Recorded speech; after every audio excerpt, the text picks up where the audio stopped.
बिस्मिल्लाहिर्रहमानिर्रहीम। नाज़रीन अस्सलाम वालेकुम। मैं हूं आपका मेज़बान साबिर शाकिर वफाकी दारुल इस्लामाबाद से कुछ ताज़ा तरीन इत्तलाआत और हम खबरें आपसे शेयर करते हैं। पाकिस्तान तहरीक इंसाफ को कुचलने का और इमरान खान साहब को कुचलने का जो प्रोग्राम था, जो मंसूबा था, वो ज़मीन बोस होता हुआ नज़र आ रहा है।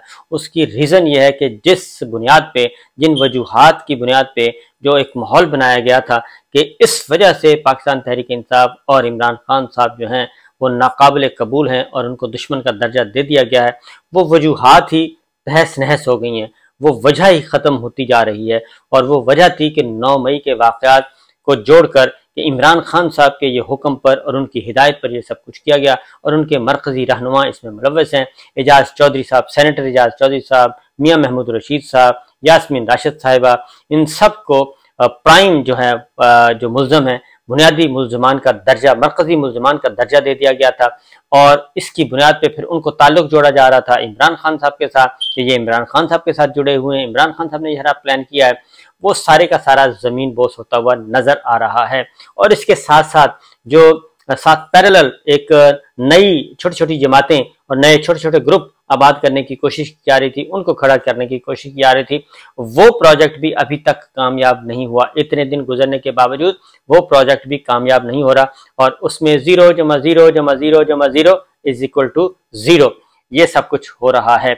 इसकी डिटेल्स मैं आपके साथ शेयर करता हूं। और फिर एक और बात भी, इलेक्टेबल्स का जो एक बहुत बड़ा हवा खड़ा किया गया था, इस बार इस इवेंट में, इस सारे हादसे में इलेक्टेबल्स का भी एक सियासी जनाजा जो है वो निकलता जा रहा है।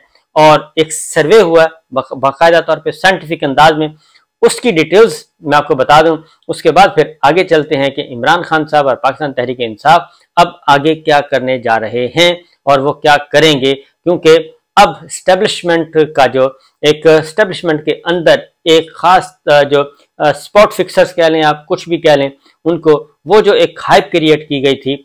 और मैं तो ये कहूँगा कि अब army chief general Asim Munir साहब को चाहिए कि वो अब इन मामलात की, लाहौर के जो कोर कमांडर हाउस का जलना, उसको नुकसान पहुंचाना और उसके ऊपर एक नई पूरी की पूरी इमारत खड़ी करके एक विफाकी जमात पाकिस्तान तहरीक इंसाफ को हदफ बनाना, इमरान खान साहब को फारिग करना, army chief general Asim Munir साहब को चाहिए कि वो अब अपने तौर पे एक स्पेशल इन्वेस्टिगेशन करवाएं और दूध का दूध पानी का पानी हो जाएगा। क्योंकि उनको जो कुछ बताया गया, जो कुछ कोर कमांडर्स कॉन्फ्रेंस में बताया गया, जो ब्रीफ उन तक पहुंचा, वो एक्चुअल वो नहीं है जो कि है। क्योंकि ISI, IB और MI 3 मुख्तलिफ रिपोर्ट्स मौजूद हैं और फिर BBC की एक रिपोर्ट आ चुकी है और दीगर जो इन्वेस्टिगेटिव स्टोरीज हैं वो आ चुकी हैं।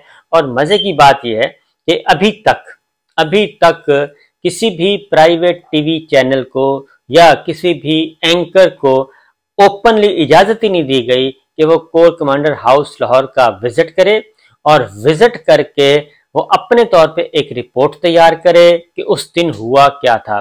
2 रिपोर्ट्स या 3 रिपोर्ट्स तो आई, लेकिन वो जिना हाउस के हवाले से आई। उनको जिना हाउस साबित करना था और जो जुल्म सितम हुआ, जिस तरीके से हुआ वो, लेकिन अभी तक किसी को ओपनली वहां जाने की इजाजत नहीं दी गई। इसीलिए उसकी अब जरूरत और बढ़ गई है कि उनकी तहकीकात करवाई जाएं, आज़ादाना तहकीकात करवाई जाएं। अगर आज़ादाना तहकीकात करवाई गई तो उसमें गुल्लू बट बरामद होंगे, बहुत सारे गुल्लू बट बरामद होंगे। और गुल्लू बट्टों ने ही उस दिन ये काम दिखाया। वो गुल्लू बट कहाँ से हिदायत ले रहे थे, किसके कहने पे वहां पहुंचे थे और क्या कर रहे थे, और वो मशकूक लोग कौन थे जो बाकायदा तौर पे तसल्ली से जाते हैं और लोगों को इकट्ठा करते हैं, गेट खुलवाते हैं और लोगों को अंदर जाने देते हैं। फिर वो खिड़कियां, शीशे कैसे टूटे हुए थे, ये सारी बातें अब ये होनी चाहिए और मेरा ख्याल है कि ये होंगी। क्योंकि अब वो जो सफिशिएंट सबूत जो हैं वो अदालत में पेश नहीं किए जा सके डॉक्टर यास्मीन राशिद के केस में, इसलिए उनको बाइज्जत बरी किया गया है। और पहले उनको तोड़ने की कोशिश की गई लेकिन वो नहीं टूटी। और अब मियाँ महमूद रशीद साहब का केस कहाँ जाएगा, मियाँ असलम इकबाल साहब का केस कहाँ जाएगा, सेनेटर एजाज चौधरी साहब का केस कहाँ जाएगा, क्योंकि ये बुनियादी इनको बुनियाद बनाया गया था कि ये है जी मरकजी मुल्ज़मान, प्लानर भी ये हैं, ये सब कुछ हैं। तो मेरा ख्याल है अब उस पर होना पड़ेगा। अब अगली बात जो है, क्योंकि सर्वे हुआ है जी, और सर्वे हुआ है बहुत ही इंडिपेंडेंटली हुआ है, और ये पब्लिक पॉलिसी डिपार्टमेंट है जी, उन्होंने किया है। पब्लिक पॉलिसी के नाम से क्या ऑर्गेनाइजेशन है, पहले भी वो करती आ रही है, अब फिर उन्होंने किया है 9 मई के बाद खास तौर पे। और ये जो नई सियासी जमात बनाने के लिए मुख्तलिफ ग्रुप्स इकट्ठे किए जा रहे हैं, तरीन ग्रुप है, अलीम ग्रुप है, सरवर ग्रुप है, तनवीर ग्रुप है, ये सारे के सारे जो ग्रुप्स मुख्तलिफ हैं, हाशिम ग्रुप है, ये सारे के सारे इनका क्या है, और क्या इलेक्टेबल्स, ये जो इलेक्टेबल्स की लड़ाई लड़ी जा रही है कि इलेक्टेबल्स बहुत कुछ करेंगे, तो इस सर्वे में यह भी बताया गया है कि अब इस इलेक्शन में इलेक्टेबल्स कहां खड़े होंगे। इलेक्टेबल्स का सूरत हाल मैं आपको बता देता हूं। 297 सीट्स हैं टोटल पंजाब की, जिन पे डायरेक्ट इलेक्शन होना है 297, उसमें सिर्फ 17, ये पब्लिक पॉलिसी का मार्च 2023 का सर्वे, और उसमें यह कहा गया है कि सिर्फ 17 हल्के इलेक्टेबल्स के हैं, सिर्फ 17, 297 में से सिर्फ 17 हल्के ऐसे हैं जो कि इलेक्टेबल्स के हैं, जहां पे इलेक्टेबल्स जीतते हैं, हर दफा जीतते हैं, वो उनको चैलेंज नहीं किया जा सकता।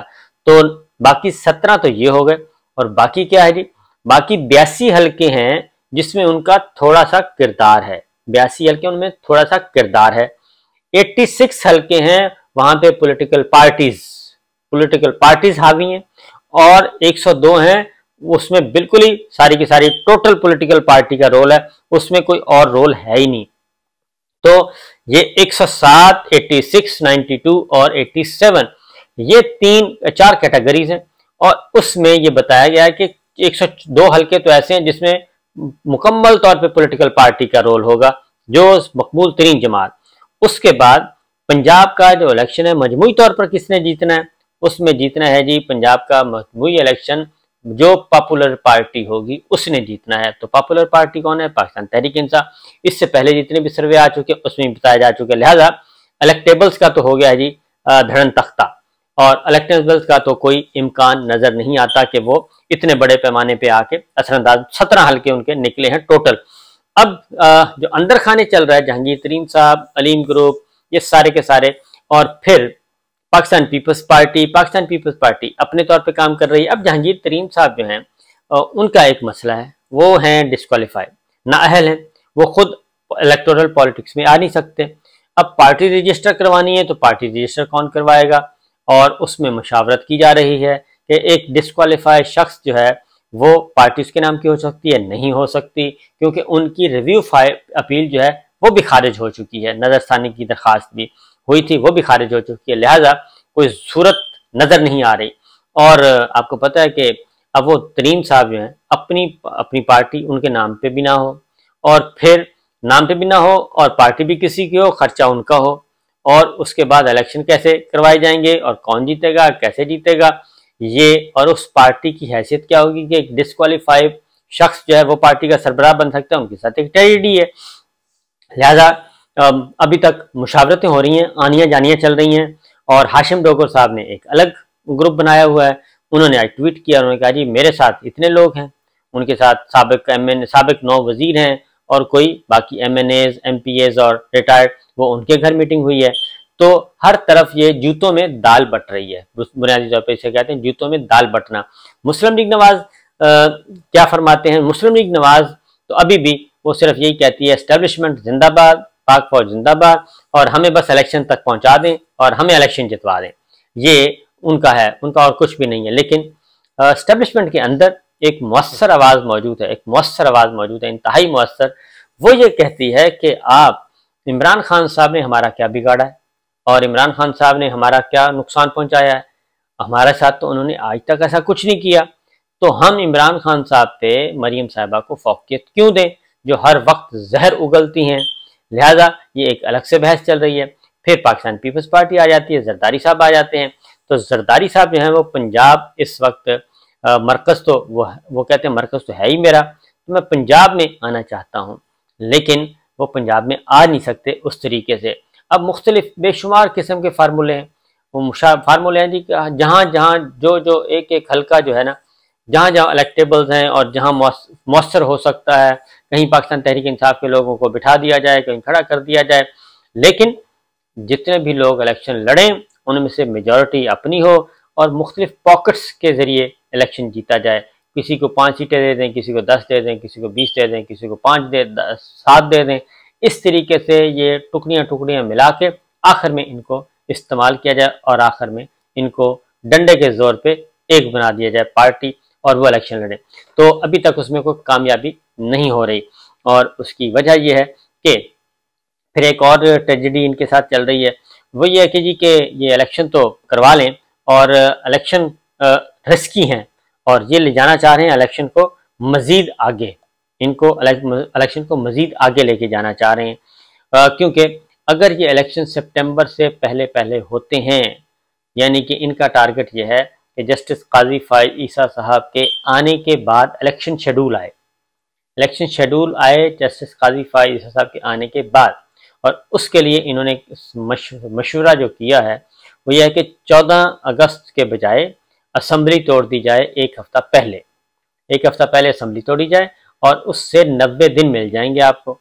और इनका ख्याल है कि 14-15 अगस्त को असम्बली की मियाद शुरू हो रही है, 14-15 अगस्त को, तो 14-15 अगस्त के बजाय हम उसको 5-7 अगस्त को तोड़ देते हैं असम्बली को, 7 दिन पहले तोड़ दें, 6 दिन पहले तोड़ दें, 2 दिन पहले भी टूटे तो कोई फर्क नहीं पड़ता। तो अगर असम्बली टूटती है तो फिर इलेक्शन 90 दिन में होंगे और 1 महीना और मिल जाएगा। और अगर अगस्त में ये असम्बली टूटती है अगस्त में, तो ये होगा जी सितंबर और अक्टूबर, ये इलेक्शन अक्टूबर में करवाना पड़ेगा, यानी कि 8 अक्टूबर को जो डेट दी हुई है। अगर मुद्दत पूरी करती है तो मुद्दत पूरी करती है 8 अक्टूबर, तो फिर वो शेड्यूल आ चुका होगा, वो शेड्यूल आएगा चीफ जस्टिस उमर अता बंदयाल साहब के ज़माने में ही शेड्यूल आ चुका होगा। और जस्टिस काजी फाइज ईसा साहब कुछ कर नहीं सकेंगे क्योंकि उन्होंने आना है 17-18 सितंबर को, 17 सितंबर को उन्होंने ओथ लेना है और 14 अगस्त को असम्बली टूटती है, तो 14 अगस्त, 14 सितंबर और 14 अक्टूबर को इलेक्शन होते हैं।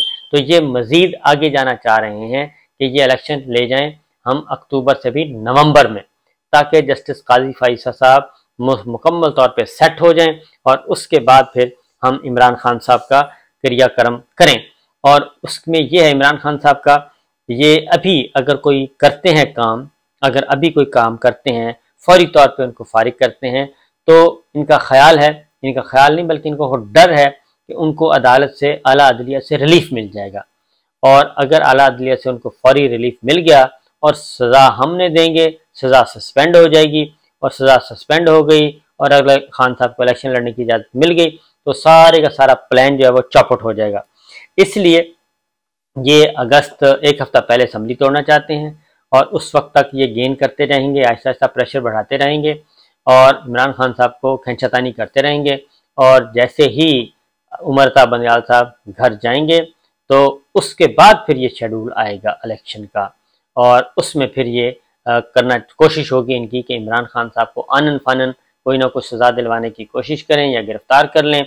और जस्टिस काजी फाइज साहब आ चुके होंगे बकौल इनके, हमारा नहीं है मसला, ये इनका है, इनके बकौल जब वो आ जाएंगे तो वो सारी सूरत हाल को संभाल लेंगे और फिर इमरान खान साहब टेक्निकली इलेक्शन से आउट हो जाएंगे और इल्ज़ाम आएगा अदलिया पे, हम पे नहीं आएगा। तो ये एक लंबा चौड़ा प्लान है जी। लेकिन 9 मई का जो मामला है वो मैं आपको बता दूं कि 9 मई के मामले में अब ये चीज़ सामने आ चुकी है। ख्वाजा साद रफीक, वफाकी वज़ीर, काबीना के आम रुकन मुस्लिम नवाज, वो कहते हैं कि जो कोर कमांडर हाउस का घर जला उसमें तो केमिकल इस्तेमाल हुआ है और ये केमिकल कौन इस्तेमाल कर सकता है, इस पर तहकीकात होनी चाहिए। चौधरी एतजाज़ अहसन साहब भी ये कह रहे हैं और बाकी खबरों पे मुकम्मल तौर पे ब्लैकआउट है जी।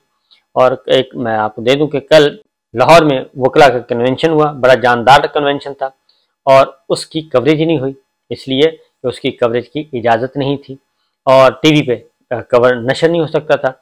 उसमें बहुत ज़्यादा मुदल्लल तकरीरें हुई और उसमें काफ़ी खींचातानी की गई और एक भरपूर किस्म की तहरीक चलाने का इंदिया दिया गया कि अगर इन्होंने कोई गैर कानूनी और गैर आइनी काम किया तो फिर हम मैदान में आएंगे, वकला बिरादरी मैदान में आएगी। और वो खबर लेकिन कहीं नहीं चली। तो बहरहाल सिचुएशन ऐसी ही है और देखते हैं आगे बढ़कर क्या होता है। अभी तक तो मामला जो हैं बज़ाहिर इनके कंट्रोल में नज़र नहीं आ रहा है और हर तरह से इनको मार पड़ रही है और जो कुछ इन्होंने सोचा था वो हो नहीं पा रहा। तो देखते हैं जी, मेरा ख्याल है कि एस्टेब्लिशमेंट को भी चाहिए कि वो भी रिकन्सिडर करें, रीथिंक करें।